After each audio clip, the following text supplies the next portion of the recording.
Lo que intentan es que todos seamos un copia y pega, que todos seamos similares, que todos compitamos por lo mismo, que todos recorramos el mismo camino, que todos seamos emprendedores, seamos megamillonarios, seamos olvidando que cada uno tiene que recorrer su camino que como alma le toca recorrer.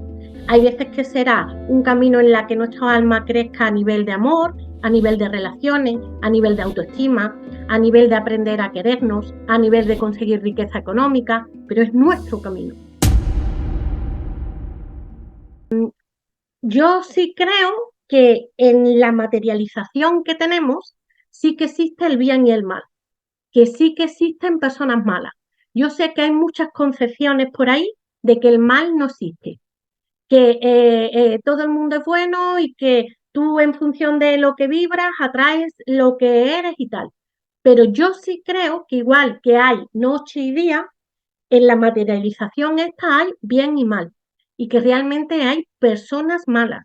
Y esto será muy condicionado a lo mejor por las películas que me haya visto, pero sí creo que hay, como siempre, ese enfrentamiento entre el bien y el mal, fuera y dentro de nosotros, porque dentro de nosotros no somos bondad absoluta, si no estaríamos eliminados. Dentro de nosotros también a veces vive ese mal. ¿Cuándo somos más fáciles de dominar? Cuando nos separan, nos aíslan, nos someten a elementos tóxicos y eso hace que esa ansiedad, ese vivir en emociones instrumentales de bajo nivel, hacen que nuestro nivel de conciencia sea más bajo. Alguien con un nivel de conciencia bajo es más fácil de manipular. Y tú piensas, cuando los seres humanos empezaron a meter en zoológicos a animales, es con la finalidad de empezaron a meter en jaula a leones, tigres, etcétera, para tenerlos controlados. En jaula es más fácil controlarlos y estudiarlos. ¿Qué son para mí las ciudades grandes? Zoológicos humanos. Zoológicos humanos donde meten a todos los individuos, los aíslan, porque lo que ocurre es que cada uno vive en su apartamento y no conoce ni al vecino, con lo que ante cualquier principal problema no existe ni tu tribu familiar ni tu tribu social.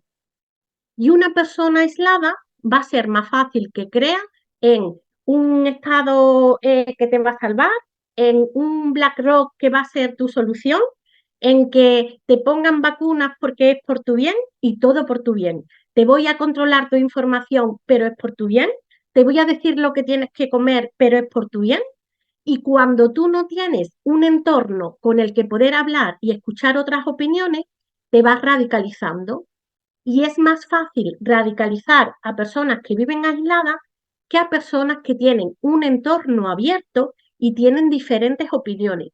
Si habéis estado alguna vez en entornos rurales, a mí me gustan mucho las personas mayores. Rubén le pasa lo mismo, que de hecho esta noche va a un baile de la tercera edad con sus clientas. Y yo le decía, pero Rubén, ¿para qué vas? Y dice, ¿tú sabes lo que aprendo de ella? Y es verdad, ¿no? Pues en esas plazas, ¿no? Que a veces me sentaba a hablar con ella, una de las cosas que te sorprende es que no existe una opinión única. Normalmente, mientras la persona esté viviendo de forma más abierta, como está recibiendo información de diferentes flujos que no son controlados, sus opiniones son más distintas. En las ciudades ven el mismo contenido televisivo, el mismo contenido de las redes sociales. Como no tienen otros individuos para hablar, su opinión se hace cada vez más cerrada. Como las redes sociales por el algoritmo le refuerzan su opinión, cada vez se va consiguiendo que existan opiniones más extremistas, un heteropatriarcado, machismo o embrismo. Eh, la parte de riqueza, el dinero es malo, el libre mercado es lo bueno. Y eso es lo que yo creo que quieren conseguir, es ese aislamiento. Y ahora tú piensas, seguro que os ha pasado cuando estáis en sitios que son tóxicos, que hay mucho ruido, que el olor es malo, empieza a doler la cabeza. A mí, por lo menos, yo hasta vomito literalmente. En estos territorios, tú empiezas a ser cada vez más débil, porque realmente estás sometido a un montón de estímulos externos que te dañan la parte del cuerpo. Eso acaba afectando a la parte del tipo de emociones y acaba afectando al tipo de pensamiento. Y lo que produce es que por ese resultado es con lo que se va consiguiendo el que el fin de por qué creo yo que intentan, el sentido de por qué creo yo que intentan meternos en esa jaula, en esos zoos humanos para poder tener más control. Para separarnos, aislarnos, hacernos más débiles y con ello que sea algo que no estorba a su sistema, que es mano de obra barata, que le sigue dando estatus, que le sigue dando poder y que le sigue generando riqueza. Porque mientras en la ciudad se están peleando por un papelito de color a final de mes, entregando su energía vital, ellos se están enriqueciendo a mansalva y tienen una isla Fiji para ellos solos, tienen un espacio cultural para ellos solos, o sí que a ti tú vas a comer los bichos porque ya la comida de animales no es buena, pero ellos sí se van a comer los filetones que les dé la gana. Es como un cáncer, ¿no? Cuando tú tienes un cáncer, ¿qué es lo que ocurre? Que esas células que se vuelven cancerígenas se olvidan de lo que tendría que hacer adecuadamente y lo que empiezan es a dañarte a ti mismo, ¿no? No es un elemento externo, sino es algo interno, probablemente producido por el nivel de conciencia que tiene esa célula. Entonces, yo creo, en los niveles de conciencia de Hopkins, creo que se explica muy bien. Cada sociedad tiene diferentes niveles de conciencia y hay determinados niveles de conciencia apegados a o la ira, el altruismo, que vibran en una determinada, en un determinado nivel de potencia, ¿no? Y sí lo que veo que lo que tú sientes al lado de esas personas que son un poco, en el concepto de bueno o malo, un poco más malas, que normalmente la gran mayoría en el nivel de conciencia que vibra y que tú lo sientes con todos los pelos de tu piel. Es un nivel de conciencia muy bajo. Es un nivel de conciencia más apegado a la sociedad de la escasez que había cuando no había recursos. Entonces, ellos tienen la sensación de que si, por ejemplo, el que todos los ciudadanos puedan ver la Alhambra hace que vaya 1 millón de visitas anuales a la Alhambra y que si él quisiera ver la Alhambra no la podría ver en soledad y tranquilo, porque había un montón de ciudadanos viendo los jardines de la Alhambra. El que él quisiera pasear por las calles de Sevilla ahora que también huele con el azahar, implicaría que no podría hacerlo solo, sino que es la época en Semana Santa donde va a haber mucha gente. En su nivel de conciencia de escasez, ese tipo de personas lo que va a querer es, acabo con un montón de humanos, que ahora ya no los necesito, porque ya no necesito una intensidad tan alta de mano de obra, porque me lo va a hacer la IA y yo puedo disfrutar de espacios de forma más tranquila. Me convence a mí mismo mentalmente que es que el planeta está sobrepoblado y que realmente lo que necesito es, lo que le estoy haciendo es un bien al planeta. Como nuestra célula puede decir al cuerpo, yo lo que estoy haciéndole es un bien, porque estoy comiéndome estas otras, porque realmente le estoy haciendo un bien. Entonces sí creo que hay gente poderosa que realmente es que está en un nivel de conciencia muy bajito y que como está en un nivel de conciencia muy bajito, lo que se está moviendo es por esos instintos, esas conciencias más bajas, que es la parte que todos tenemos que nos lleva al egoísmo, a la supervivencia, al que si lo tienes tú no lo tengo yo, a que quiero lo mejor para mí, a que tengo 5 y quiero 10, porque vibran mucho en los niveles de codicia. Como realmente su nivel de conciencia es bajo, lo que pasa es que su ego es muy alto. Entonces, al tener el nivel de conciencia bajo y el ego alto, eso produce, por ejemplo, en los trabajos cuando no basta con que yo consiga algo, sino que tengo que demostrar que tú eres malo, que eres ineficiente, que no eres productivo, etcétera, porque el ego con lo que se va a alimentar es con eso. Y además el ego lo que va a sentir es que él gana en autoestima mientras más pone en evidencia que la distancia entre él y tú es lo más grande posible. Eso creo que le ocurre a muchos de los que están facturando millones, pertenecen a grupos y están tomando algunas decisiones que son realmente para anular el poder de decisión, porque yo he estado en reuniones en las que hablan mm, de colectivos, ¿no?, que mueven mucho capital en España, en las que ellos hablan de las pymes, del autónomo y de otras empresas como de gente ignorantita que a los que le vamos a dar migajas simplemente para que se queden calladitos. pero tú lo escuchabas hablar y en el tipo de lenguaje que utilizaban, ellos se consideraban superiores, era con soberbia, era como diciendo, nosotros cambiamos esta normativa económica y fiscal, pero para que ellos estén conformados. Le vamos a hacer esta formación, pero nosotros nos llevamos por aquí este dinero. Le traemos al Papa, ellos van a, pero literalmente, ¿eh? En grupos con los que he trabajado y que son empresas de España que mueven dineros están en la lista Forbes y que mueven realmente hilos económicos. Y que están en grupos, no voy a decir qué grupo en concreto es, pero tipo esos colectivos que toman muchas decisiones económicas. En algunas de esas reuniones ya conocí a Rubén y él sabe cómo llego de envenenado, porque es que tú dices, Dios mío, de verdad.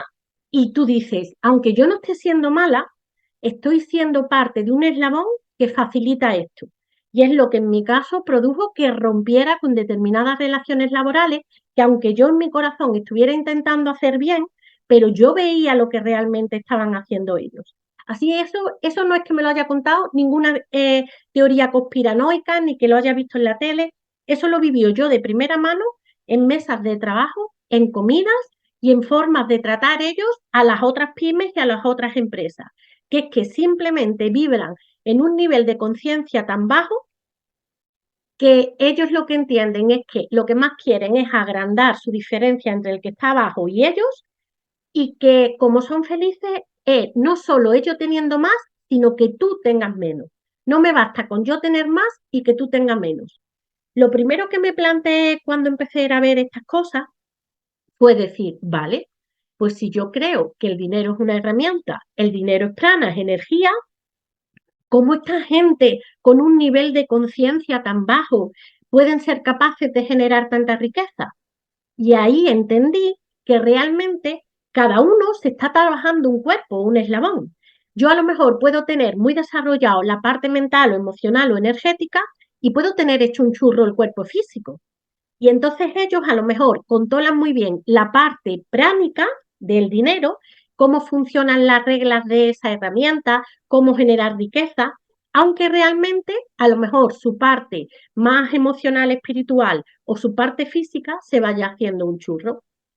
Cuando los cuatro cuerpos, la parte física, la parte energética, la parte emocional, la parte mental, no funciona con coherencia, se producen, por ejemplo, desequilibrios en que empezamos a ensancharnos, en los rasgos faciales, y si no lo analizas, muchos de ellos, que solamente el foco es en esa parte del dinero, empiezan a coger peso, tienen una estructura facial y eso implicaba que pueden controlar bien el cuerpo energético del dinero, aunque no controlen otros. Y después, para mi sorpresa, sí me encontré con algunas otras personas sueltas que el nivel de conciencia sí que era alto. Y esas las encontré aún más peligrosas, porque es, teniendo un nivel de conciencia alto, creen que realmente hay determinados grupos sociales que su nivel de conciencia es tan bajo que ya se han quedado fuera del juego y que ya son irrecuperables. Y entonces dictan determinadas normas como para terminar con ese colectivo y que no suponga un lastre para el crecimiento de la sociedad. Por mucho que que tú digas, vale, si realmente en el concepto presocrático de la G, aquello de donde todo procedemos y a donde todo vamos a volver, se hace necesario que para la evolución de la humanidad todos evolucionemos, ¿qué ha hecho pensar a estas personas que realmente hay que quitarse el lastre y seguir avanzando solo unos pocos? Pues es el concepto de creer que se está acabando un ciclo, se tiene que quitar los que son el lastre, utilizar a determinados para que su impulso sea mayor, igual que a nivel histórico ha habido personas que han evolucionado más rápido, les da igual que eso suponga dejar atrás a otros. Por ejemplo, él realmente creía en esa programación. Entonces lo que producen es que no tienen un nivel de conciencia bajo, sino alto, son capaces de mover masas porque tienen determinados valores muy desarrollados, pero el eje principal de su programación es erróneo. Cuando Adolf Hitler él creía recuperar la raza aria, realmente no es que estuviera pensando que los alemanes eran una raza superior y el resto no, porque él, por eso se entra en contradicción cuando se le ve, pero si él era bajito, moreno y no era el alemán tipo. Lo que la gente es que, como la historia la escriben los vencedores y normalmente se ha perdido el estudio de los clásicos y de la información anterior, Adolf Hitler le llamaba la raza aria a la raza atlante. Y él continuamente, la mayor parte de sus investigadores, lo que estaban buscando era la Atlántida, el conocimiento perdido. Él creía firmemente, como se estudia en Teosofía o en Gurdjieff, en Upesky o incluso en la Cábala, que existió un momento de la humanidad en la que se alcanzó el nivel máximo de conocimiento, que eso fue en la Atlántida, ¿no? Pero el hombre empezó a jugar a ser Dios. De hecho, se supone que el origen del hundimiento de la Atlántida se produjo porque ellos empezaron a querer controlar el clima, a mover el eje de la Tierra, y lo que se encuentra en algunos escritos de Platón es que ellos intentaron cambiar el eje de la Tierra para conseguir que existiera una eterna primavera y que incidir a través del control de las lluvias, etcétera, con unos elementos voladores que pudieran controlar el clima, ¿no? Que por eso también me hace mucha gracia toda la teoría que hay ahora respecto a que están intentando controlar el clima con los aviones. Digo, no, verás tú si vamos a volver a la Atlántida otra vez. Entonces tú piensas, una civilización humana que hubiera podido alcanzar el nivel máximo de conocimiento. Que yo no estoy diciendo que yo crea en la Atlántida, sino en la parte que he podido estudiar cuando he estudiado esta parte de la historia, ¿no? Lo que se supone que ocurrió es, esta sociedad alcanzó uno de sus máximos niveles y alcanzó el máximo poder de conocimiento. Ahora tú en pie, todas las sociedades tienen un alza y un declive, igual que los ciclos económicos. Cuando entró en declive, empiezan con los problemas morales, éticos, la decadencia de la sociedad, la pérdida de valores, tal. Nos empezamos a creer dioses, intentamos empezar a controlar el clima, nos creemos superiores, el resto de empieza la esclavitud, empiezan a utilizar los animales para su beneficio. Eso es, también coincide con decadencias de Egipto, etcétera. Si se produce una inundación y tú crees que hoy en día, imagínate que se produjera un cataclismo mundial en el que nos inundáramos por completo y se perdiera toda esa maquinaria, esa energía, ese conocimiento, quedara bajo agua. ¿Tú crees que los pocos que sobrevivieran serían capaces de volver a generar luz? No se podría, porque cuando el conocimiento avanza, se fragmentaliza y eso hace que si se volviera a tener que reconstruir una sociedad, se tendría que empezar de cero. Y muchas de las cosas que hoy en día utilizamos, desde la wifi, la luz, determinada maquinaria, etcétera, no podríamos volver a construirla. Y eso es lo que en los estudios de Platón o de Teosofía se considera que sucedió a la Atlántida. Se alcanzó el máximo nivel de conocimiento, empieza una decadencia de la civilización, se produce ese catacroker con el hundimiento y los pocos seres humanos que sobrevivieron tenían conocimientos, pero no eran capaces de volver a generar una civilización completa partiendo del conocimiento que tenían. Y empezaron a dispersarse por diferentes puntos geográficos y a empezar a generar una sociedad de nuevo. Hitler lo que perseguía era la huella aria atlante para empezar a adquirir tanto las herramientas, los escritos, las pinturas, el conocimiento olvidado de esa era de máximo nivel de la Atlántida. Y en ese avanzar, la Atlántida es como, igual que ahora en el planeta, ¿no? Hay zonas más avanzadas y zonas menos.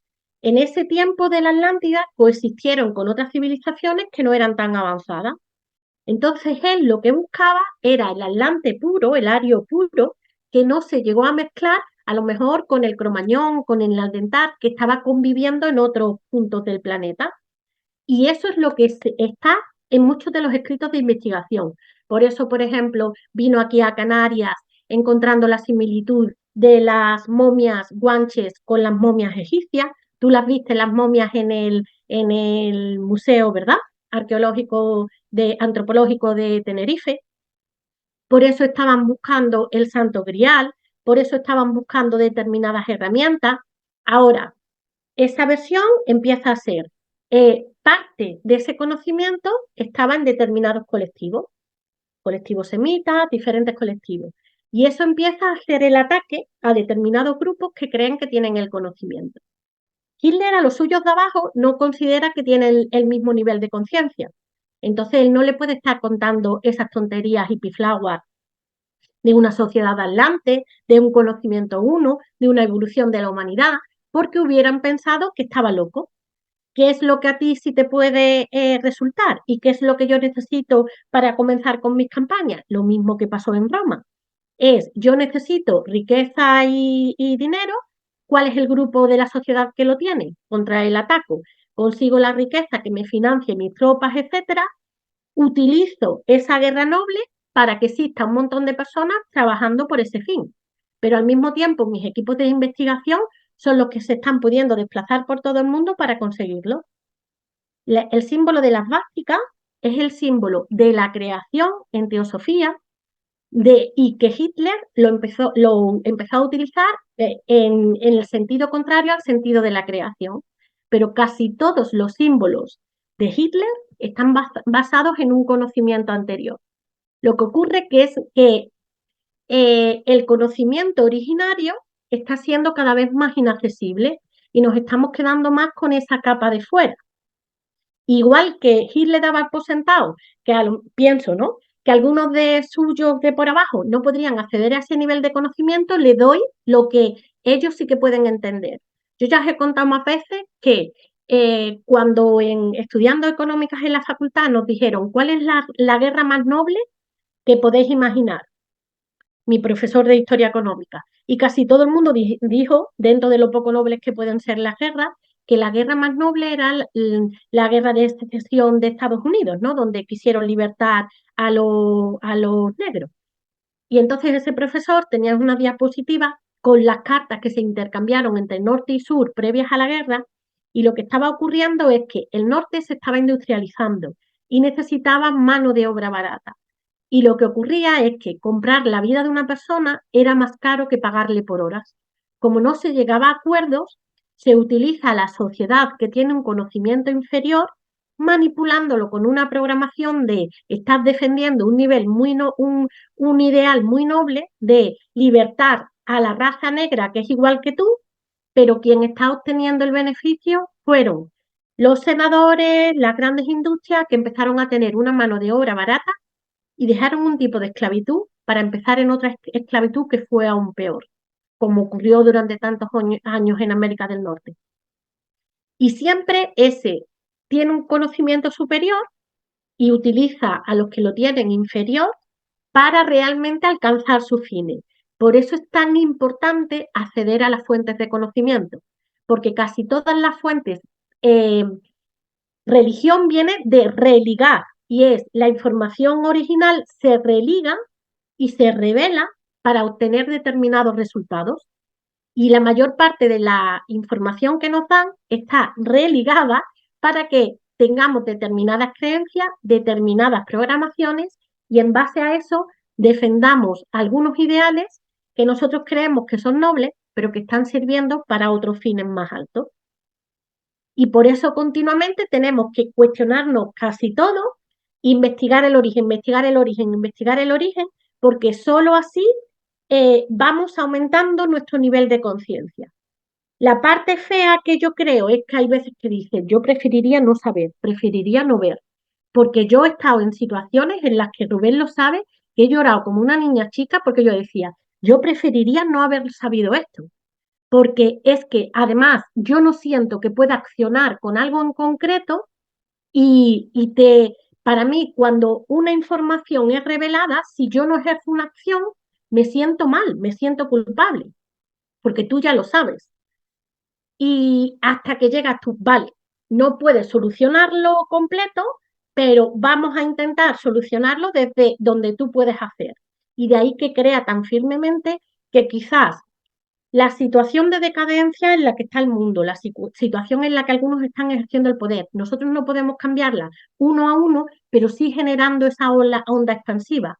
No porque yo crea que mi versión de la humanidad sea más justa que la que tenga BlackRock o la que tenga Bill Gates, sino porque realmente creo que es que cuando cada célula se ocupa de dar su mejor potencial, al final como humanidad damos nuestro mejor potencial. Y siempre lo que me cuestiono es que mi máximo potencial no afecte a la vida del otro.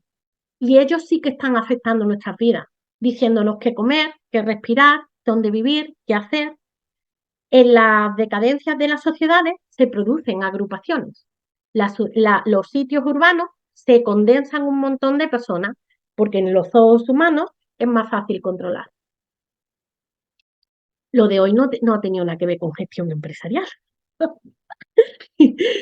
Yo es que el tema de la Atlántida y de Adolf Hitler y de otras sociedades secretas que han impulsado la sociedad es un tema que me interesó mucho desde joven y lo he estudiado en profundidad, desde hacerme rutas por donde están los dossiers secretos de los templarios, de las corrientes masónicas, es algo que me ha llamado siempre la atención porque creo que se ha intentado todo el tiempo destruir ese conocimiento. Y cuando algunas veces he estado con personas que tienen mucho poder económico y veo que sigue habiendo algunos tipos de los documentos, flipas en colores, porque tú dices, no se ha perdido, está como retenido para que no todo el mundo acceda a ese tipo de conocimiento. Me recuerda a la Agenda 2030, causas muy nobles aparentemente.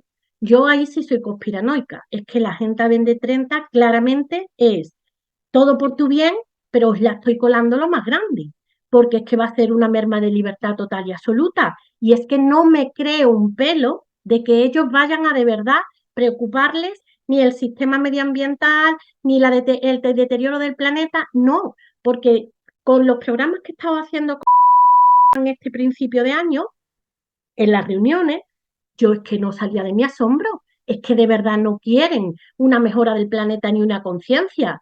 Toda la parte de compensación de la huella de carbono, de los de responsabilidad social, proyectos que están llevando en el Amazonia, etcétera, es para riqueza de ellos.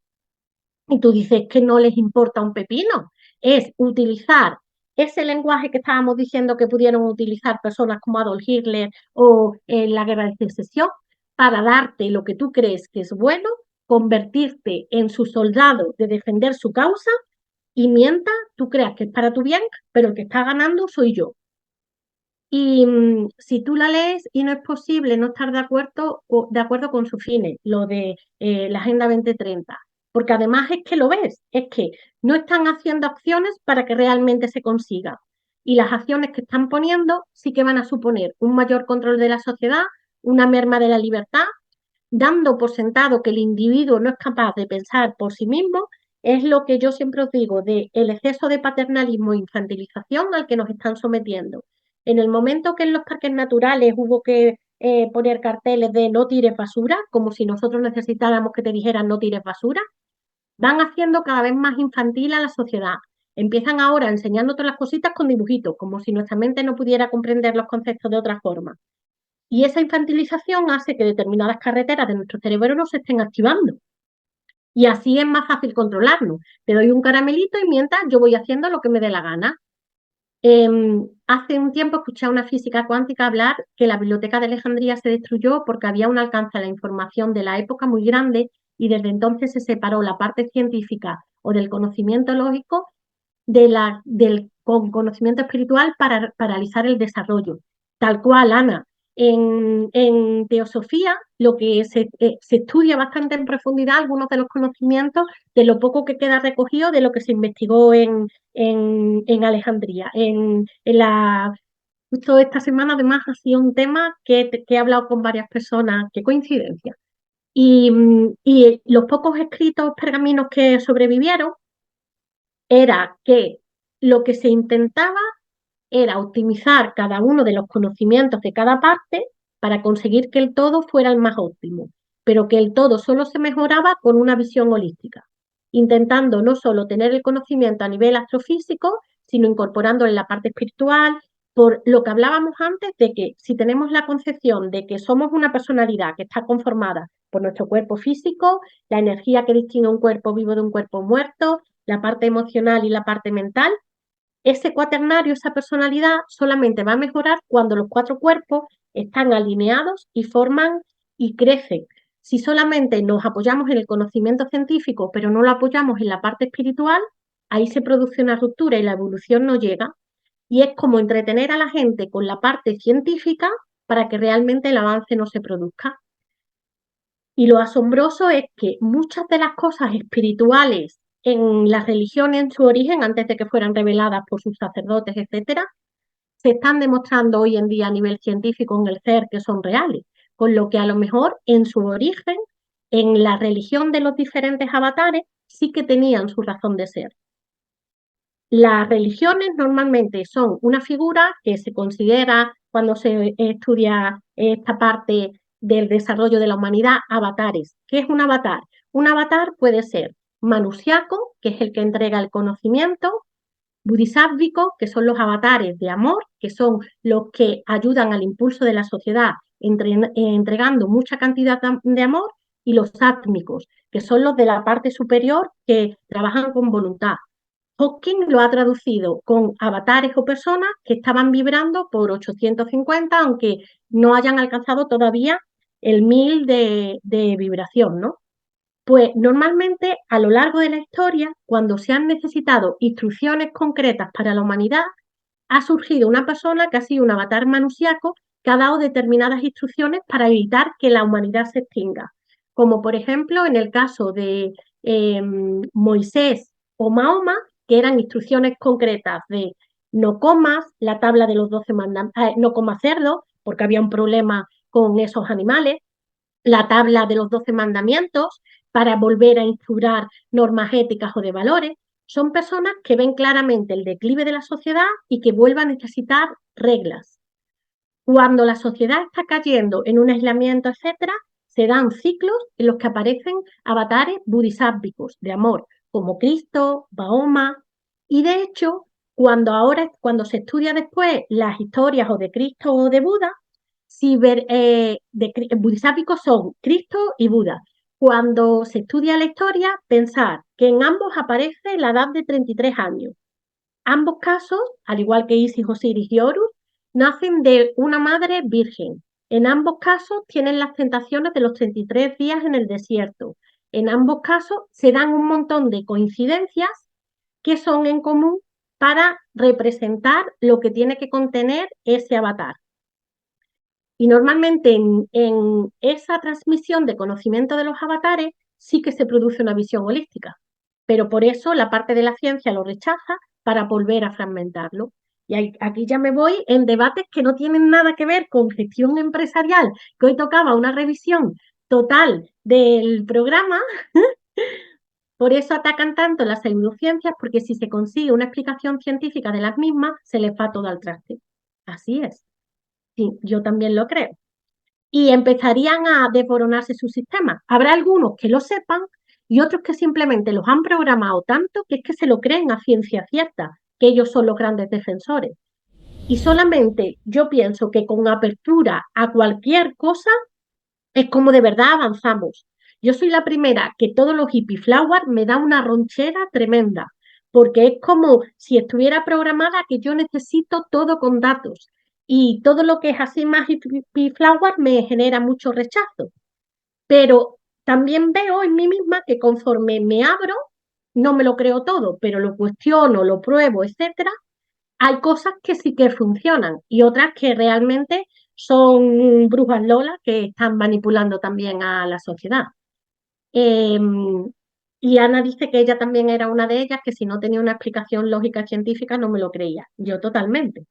Era, a lo mejor, desde chica, el empezar a querer leer Los siete infiernos de Dante, mis gustos literarios estoy hablando de una persona con 6 o 7 años, eran muy particulares. Y a mi madre la desquiciaba que me gustara leer esas cositas tan raras. Cuando yo empecé a estudiar teosofía y filosofía en los libros originales, yo todavía no tenía ni 12 años. Y eso a mi madre le preocupaba mucho porque decía que eran mis cosas fantásticas, ¿no? Y generaba ese rechazo de decir, no empieces que te van a comer la cabeza con tus cosas locas, etcétera. El miedo a lo mejor a defraudar a mi madre hizo que me volviera muy, vale, para que tú te quedes contenta, yo te demuestro que se me dan muy bien las matemáticas, que soy científica, una carrera de ciencia, todo el trabajo basado en ciencia, pero yo sigo investigando por esto. Mi decepción, de hecho, vino cuando estudié psicología en la UNED, que yo creía que iba a profundizar en estos conceptos y no. Como mucho, algunas pinceladas de psicología humanística, pero realmente cuando yo aprendí conceptos psicológicos que pudiera aplicar, fue cuando estuve estudiando Gestal, PNL, en otros programas por mi cuenta. Pero yo me doy cuenta de que fue como un cóctel en decir, esa vocecita de mi madre, todos los hippie flowers, pum, rechazo, que es que son gente que te van a volver la cabeza loca, tú ya lo traes de serie, el poderte volver un poquito loca y entonces puede ser peligroso que profundices en esos conocimientos. Como ya tengo una edad, el tiempo sí que me ha demostrado que mientras más profundizo en esos conocimientos, más cuestiono determinadas cosas, más sé detectar cuando es algo que es de mentira y más, menos absoluta es mi opinión, sino que entiendo que hay una escala de grises mucho más grande y que hay cosas que son no por maldad, sino porque son meros soldaditos, o que hay cosas que hay un interés superior y que ahí sí que hay maldad. Y he aprendido a que ideas que eran innegociables en un momento de mi vida, porque yo eso lo había leído en Platón y eso era así o así o así, ¿no? Por ejemplo, cuando he ido creciendo, a lo mejor, por ejemplo, yo para mí creía en las distinciones, eran muy platónicas, muy platónicas. Las distinciones que hacía Platón del amor, ¿no? En su libro en el banquete. Eh, yo era, esas son los tipos de amor que podemos tener, la concepción de que eh, tenemos esa alma gemela que nos completa, que iba a haber alguien al que viera, iba a ser una energía muy poderosa que nos completara y que todo el tiempo de mi encarnación era ese impulso de encontrar a ese alma gemela que me completara. Después empiezo a aprender otras cosas en psicología de los tipos de amor y digo, pues yo en esto no estoy de acuerdo con Platón. Y es que probablemente él era muy iluminado, pero tampoco tanto, entonces podría haber cosas que no coincidieran. Pero ¿cuál es mi sorpresa? En la que después sigo avanzando y aprendiendo y digo, a lo mejor no es ni tan que todos somos completos y que yo tengo una versión muy hembrista en la que el hombre, porque es que está feo decirlo, pero es en esa versión andaluza de que el hombre que te moleste lo menos posible y que sea hay una figura que te permita tú hacer tu crecimiento, pero nunca va a ser tan inteligente como nosotras, que está en el subconsciente de muchas mujeres andaluzas, a pasar a decir, vale, a lo mejor hay un término medio, de que igual no hay un alma gemela, pero sí familias de almas que se acompañan en caminos, que eso implica un crecimiento. Hay hilos en concreto que te conectan con una persona en concreto y que hace que se impulse todo y que sean llaves. Y es que he aprendido a que versiones que eran totalmente tajantes en un punto inicial de mi vida pueden ir cambiando conforme voy adquiriendo conocimiento. Y mientras más fanático sea una persona de defender una idea única, más yuyu me da. Porque por regla general es, esto es lo que yo sé ahora con el nivel de conocimiento que tengo como Maribel. Pero probablemente cuando avance y crezca más, habrá algunas cosas que se refuten y otras que se validen. Y si hay certezas que tengo absolutas, claro. Esta parte quizás es mi parte más personal de, eh, en realidad, la parte de gestión financiera y gestión empresarial es el instrumento que yo utilizo para cumplir con mi visión de vida. Y mi visión de vida sí que creo que mi misión es despertar conciencia. Y por eso gran parte de los estudios que realizo son a veces de adquirir las herramientas financieras, pero la mayor parte de estudios que hago son intentar ir los orígenes para descubrir, para ir ampliando mi conciencia. Lo que ocurre que la forma práctica que tengo de incidir es consiguiendo que esas personas cuando son más libres económicamente tienen más tiempo, tenemos más tiempo para desarrollar nuestra conciencia y adquirir más conocimiento. Pero claro, en el curso no ha dado ocasión de que yo os contara lo que leo de Platón o de Blavatsky o de Upesky o de Gurdjieff o de la Cábala. Y creo que también es importante toda la lectura de Hopkins, la lectura de la Cábala, la lectura de Gurdjieff y Upesky, la doctrina secreta de Blavatsky, toda esa parte que es un poco más el origen del origen del origen.